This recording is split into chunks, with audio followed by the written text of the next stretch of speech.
మీరు చూస్తున్నారు mister big బాబు YouTube channel. ఖచ్చితంగా లైక్ చేయండి, సబ్స్క్రైబ్ చేయండి. చాలామంది మన వీడియోలు చూస్తున్నారు కానీ సబ్స్క్రైబ్ చేయట్లేదండి. లక్షల మంది, కోట్ల మంది వీక్షిస్తున్న social media Facebook, WhatsApp, Instagram ద్వారా మీ వ్యాపారం రియల్ ఎస్టేట్ ప్రమోషన్స్ చేయబడను.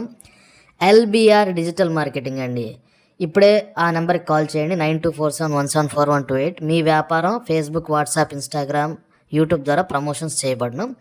వీడియో పూర్తిగా చూడండి. పూర్తిగా చూస్తేనే నిజాలు అనేవి తెలుస్తాయి.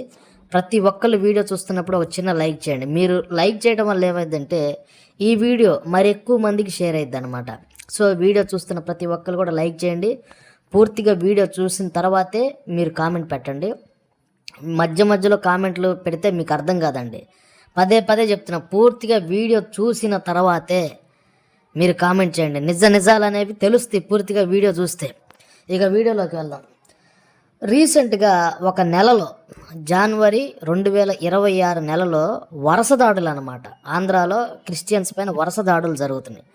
అది నేను అంటున్నది కాదు, న్యూస్ ఛానల్స్లో చూపిస్తున్నారు, అన్ని సోషల్ మీడియా ప్లాట్ఫామ్స్లో వీడియోలతో సహా చూపిస్తున్నారు అనమాట. క్రిస్టియన్స్ పైన వరుస దాడులు అనమాట. 10 రోజులకు ఒక దాడి జరుగుతుంది క్రిస్టియన్స్ పైన, దళితుల పైన. ఈ రెండు విషయాలపైన అయితే భయంకరంగా 10 ఏళ్ల నుంచి జరుగుతుంది.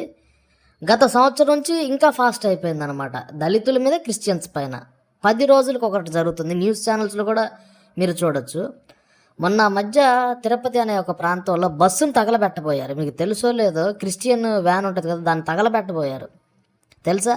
అక్కడ ఉన్న ఒక వ్యక్తి అంటున్నాడు, పెట్రోల్ తీసుకురండి, ఈ వ్యాన్ తగలబెడదామని. చిన్న పిల్లలు ఉన్నారు, పెద్దవాళ్ళు ఉన్నారు. ఆ పెట్రోల్ వ్యాన్ పోసి దాన్ని తగలబెడితే, బాంబులాగా పేలితే ఒక 10 మంది చచ్చిపోయేవాళ్ళు. తెలుసా మీకు ఆ విషయం? ఆ వీడియో మళ్ళీ మీరు చూడండి. అక్కడ ఒక వ్యక్తి అంటున్నాడు, పెట్రోల్ పోసి ఈ వ్యాన్ని తగలబెడదాం. అప్పటికి వ్యాన్లోంచి జనాలు బయటకు వచ్చేసారు. కాకపోతే పెట్రోల్ పోసి తగలబెడితే ఏమైందంటే ఆ వ్యాను డీజిల్ బాంబులాగా పేలిద్ది. అది అక్కడ జరుగుతుంది అన్నమాట.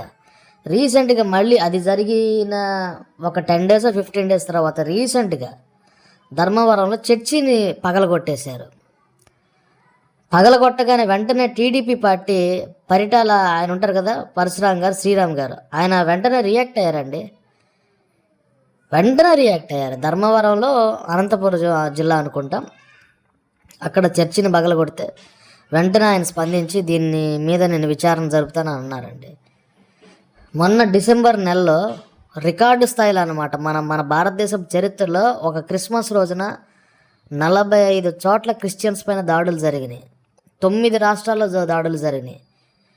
చాలామంది పెద్ద విశ్లేషకులు ఏమన్నంటే ప్లాన్ ప్రకారం ఇది జరుగుతుంది. క్రిస్మస్ రోజున 9 రాష్ట్రాల్లో జరిగిందంటే అది ప్లాన్ ప్రకారంగా జరిగింది. మరి ఎంత ఘోరంగా క్రిస్టియన్స్ పైన దాడి అయితే జరుగుతుంది. అది నేను అంటున్నది కాదు, న్యూస్ ఛానల్స్ అన్ని, న్యూస్ పేపర్లో వస్తుంది, అన్నిట్లోనూ వస్తుంది. కొంతమంది కింద కామెంట్లు పెడుతున్నారు, అన్న మరి అమెరికాలో ఎప్పుడైనా దాడులు జరిగినంటే ఎప్పుడు దాడి జరగలేదండి. ఎప్పుడు కూడా అది ఓపెన్గా అనమాట. ఏ రోజు కూడాను మన హిందూస్ పైన ఏ రోజు కూడా దాడి చేయలేదు. హిందూస్ అక్కడ బయటకు వచ్చి దీపావళి చేసుకున్న, టపాకాయలు కాల్చిన, డప్పులు పెట్టి వినాయక చవితి ఏ రోజు కూడా వాళ్ళు చేయలేదు, ఎంతవాటికైతే చేయలేదు. అది అందరికీ తెలిసినటువంటి విషయం. మన భారతదేశంలో ఏంటంటే కొద్దిగా ఒక 10 ఏళ్ల నుంచి అన్నమాట భయంకరంగా అయితే జరుగుతుంది. అది అందరికీ కూడా ప్రపంచం మొత్తం చూస్తుంది. మనం ఆ వీడియోలు ప్రపంచం అన్ని దేశాలకి వెళ్తున్నాయి. ఇప్పుడు జరుగుతున్నటువంటి దాడి నిమిషాల్లో అన్ని కంట్రీస్ వాళ్ళు చూస్తున్నారు. ఎందుకంటే ఇవాళ మీకు ఒక విషయం చెప్పాలి, ఆటో డబ్బింగ్ అనేది ఒక ఆప్షన్ వచ్చింది. అంటే ఏ కంట్రీలో చూసినా కానీ వాళ్ళకి లాంగ్వేజ్ ఆటోమేటిక్గా డబ్ అయిపోతుంది అనమాట. సో ఇలా క్రైస్తవుల పైన దాడులు జరగడం వల్ల ఏంటంటే క్రిస్టియన్ కంట్రీస్కి కూడా ఈ వీడియోలు వెళ్ళిపోతూ ఉంటాయి. అక్కడ ఎవడైనా కానీ ఒక చెడ్డవాడు ఉంటాడు, అన్నింటిలోనూ మంచోడు ఉంటాడు, చెడ్డవాడు. వాడు ఒకవేళ రియాక్ట్ అయ్యాడంటే, కాకపోతే 80 సంవత్సరాల చరిత్రలో ఇంతవాటిగా క్రైస్తవ దేశాల్లో హిందూ టెంపుల్స్ పైన కానీ పగలగొట్టడం కానీ, లేకపోతే హిందూస్ పైన దాడులు జరగడం కానీ ఇంతవాటికి జరగలేదండి. అంటే కింద కామెంట్లు పెడుతున్నారు కాబట్టి నేను చెప్తున్నాను.